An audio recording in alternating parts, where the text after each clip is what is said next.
Yan, sobrang maaga ako nagising. Nagising po ako ng 1:00 kanina.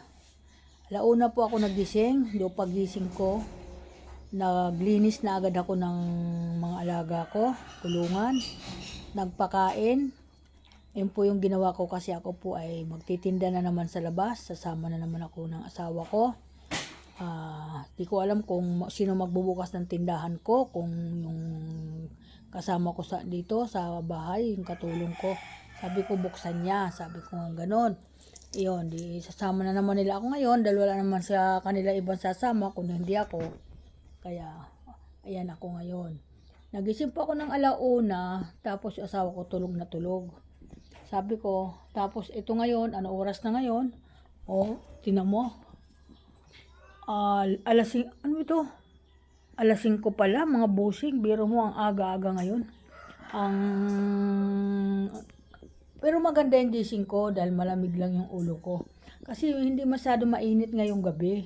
Medyo malamig, kaya medyo maganda ang pakiramdam ko. Ito, ayun. Bumaba ako dito alas 4. Nandito na siya, yung asawa ko, nag-aalmusal na. So, nag-almusal na rin ako at naghugas muna ako ng mga gamit dyan nga hindi nahugasan, mga kaldero, lahat, mga pinggan, hinugasan ko muna, nagpunas ako, nilinis ko muna ang lababo. Gumawa po muna ako ng yelo kasi para kahit wala ako dito, nagpapatigas na ako ng yelo. Kasi siyempre mainit po ngayon, marami pong bumibili ng yelo. Ayun na nangyari, kaya ayan.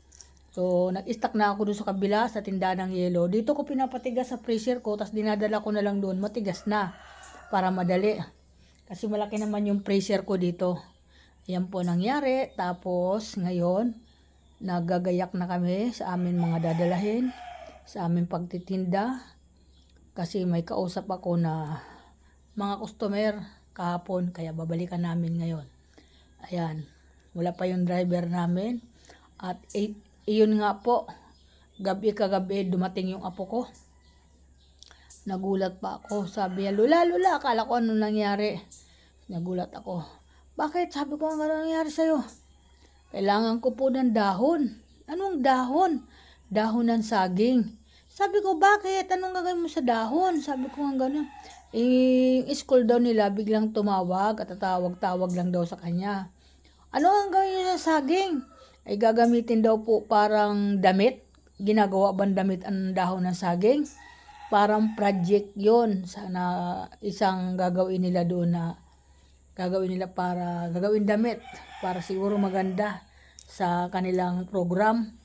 Ayan po, ayan. Ngayon inaantay ko pa yung akin driver at magpapasuyo ako ng dahon. May dahon naman dito, hindi ko lang alam kung paano kuhanin. At may dahon din doon sa bahay nila. Kaya hindi ko alam paano ko ikukuha ng apo ko kasi pag hindi yun ikinuha at magagalit na naman. Kaya kailangan magawa namin ng paraan. Kaya okay, thank you so much sa lahat. Good morning everyone. Good morning sa mga idol ko. Good morning lahat. Mga anak ko, good morning sa inyo. Yan ang nanay nyo, gising ng maaga. Yan. Ganda naman yung gumigising na maaga para lumakas yung katawan natin. Nakainom na rin kami ng aming mga maintenance. Kaya, yan, kaya. Alam mo, ang problema ko lang, hinihingal ako. Pag sobra akong maraming ginagawa, hinihingal na ako. So, ayun lang mga bossing. Ingat po tayo ngayon. Ingat po tayo. Another vlog, another umagang maganda na ngayon. Yan, sana po ay walang init na tatahakin natin ngayon na sobrang init kahapon. Grabing init. Kaya medyo kalmado lang ako. Hindi ako na-high blood. Baka ako ma-high blood. Sabi ko, okay lang kahit nagagalit ako sa asawa ko, kalmado lang po ako. Kasi ayaw ko ma-high blood. Ganun lang po ako. Tinitimbang-timbang ko lang ko yung akin sarili. Yan, okay. Thank you po. Ingat po lahat. Sa lahat ng mga busing. Ingat po dyan, mga idol. Thank you so much sa inyo. Bye-bye.